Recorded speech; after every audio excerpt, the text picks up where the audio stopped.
In the United States, there are several states that have struggled with poverty for years. The poverty rate here is similar to that of African countries. In this video, we will be highlighting the 10 poorest states in the US in 2023 based on statistical data and analysis. 1. Mississippi. We're in Mississippi, the nation's first poorest state. In Mississippi, 19.4% of people live in poverty, meaning nearly 1 in 4 families earns less than about $25,000 annually. That's the same poverty rate as the African nation of Namibia. That's poor. Factors that contribute to the very poor atmosphere here are a 6.85% unemployment rate, and up until a couple years ago, 1 in 4 Mississippians wasn't finishing high school. Hard to get ahead when you don't study. When you Google Mississippi, the first auto-suggest is why is Mississippi so poor? So why is Mississippi so poor? For many of the reasons we've already talked about before. It's just worse here than anywhere else. Poor education and limited job opportunities are a big factor. 2. Louisiana. We're heading back to the South where we will remain for most of the rest our unwealthy excursion. The next stop takes us to Louisiana. Too bad we don't have enough money to buy booze. They look like they're having so much fun. Here, more than 19% of residents live in poverty, and families command a yearly paycheck of around $46,000. That's not enough for many people here to climb the success ladder. Other statistics that are eye-opening. Louisiana is last in the nation for income gap by gender. Louisianans are third worst for food insecurity and third worst for education scores. The last statistic makes it tough to entice job growth, since the state doesn't have the educated population to support it. There's a sense of fatalism in Louisiana, too. Poor people just remain poor here. It is what it is, they say. All we can do is pray, they say. There's little urgency here to seek change. 3. West Virginia. The poverty rate is 18% in West Virginia, and families bring in about $44,000 a year, both very low numbers. However, a couple bright spots keep West Virginians from ranking as even poorer.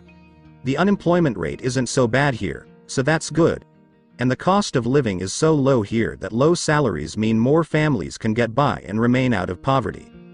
Migration studies have shown that 60% more people moved out of West Virginia than moved in. And West Virginia is the only state where death rates exceed birth rates. 4. New Mexico. In New Mexico, 20% of residents live in poverty, and families bring in about $46,000 a year. That's about $10,000 less than the national average. 1 in 3 kids lives in poverty here, which is one big reason New Mexico ranked last in the nation for places to raise a family. When you look at the nation's most federally dependent states, New Mexico is at the top. That means New Mexico can't collect enough from income taxes, and must rely on federal subsidies to help pay for schools, roads, healthcare and welfare programs. And we just talked about Louisiana. They receive the most assistance from the US government to make up their state budget. 5. Alabama. Lots of people in Alabama are broke to the okay. Families here bring in about $46,000 as a household annually, earning about $1,000 less than the average household each month. And about 1 in 5 residents lives in poverty here. Why is Alabama so poor? Like other states we've talked about so far, one side will say unregulated capitalism has created severe poverty here. Other sides will say Alabamans aren't working hard enough, and can control their own financial fate. We're not going to take sides on this, but the poverty is alarming nonetheless. In many Alabama counties, it looks third world, where poverty rates reach 40%.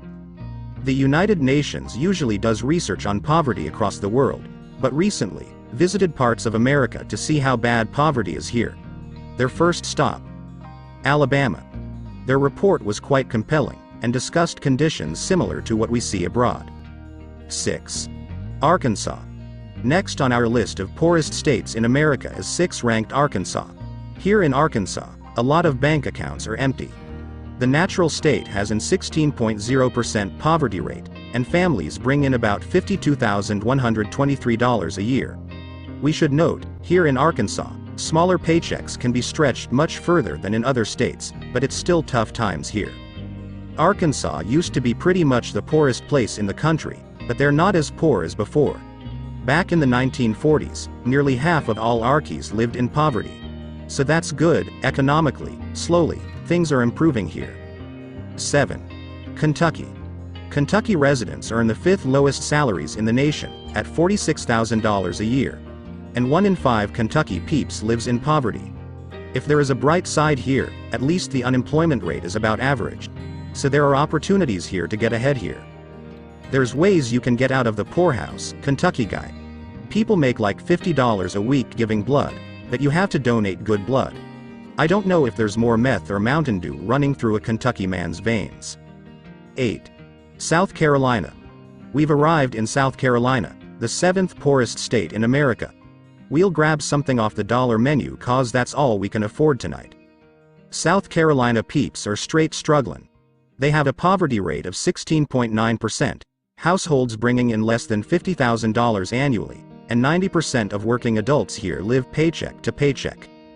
In America, 75% of full-time workers live paycheck to paycheck. That's a real big difference. As we'll see as we continue to move through this list, most of our poorest states are in the South. There are many theories as to why the South is so poor, but many economists agree that going back to Civil War days, the northern states invested in infrastructure and technology, while the South remained committed to farming. As a result, education fell behind, as did the Southern economy. 9. Nevada. Nevada is an interesting state. It ranks as the 9th poorest in the nation, but has varying levels of wealth across the state. Las Vegas and Reno are all filled with wealthy, successful people, but also have some high levels of income inequality. The rest of the state population is pretty poor and way underemployed relative to the rest of the country. You could drive 3 hours and see completely different pockets of success in Nevada. The poverty level sits at 12.9%, while unemployment measures 7.12%, the worst in the country. People here work very, very hard, but due to the lack of thriving new technology and a poor education system, it remains one of the poorer states in the nation. On the brighter side, Nevada is quickly becoming one of the more progressive states in the country. 10. Michigan. You probably didn't expect to see Michigan on this list as it ranks the 10th poorest state in America. And it did, in fact, move up some spots from last year when it didn't place in the top 10. Michiganders earn the 18th lowest incomes in America, $63,202, but they're decently employed, proving that folks in the Wolverine state are hard workers. Plus, the cost of living is so low here, that even decent salaries go a long way. However, it seems cities like Detroit and Flint make national headlines for the wrong reasons nowadays, and this ranking puts that into perspective. As the number of people experiencing homelessness increases across the country, more cities and states have passed laws making it illegal to live out of tents and cars or sleep in public spaces. More than 100 jurisdictions have had such bans on the books for years, according to the National Homelessness Law Center. In recent months, high-profile measures have been approved targeting homelessness in many western U.S. cities and across entire states.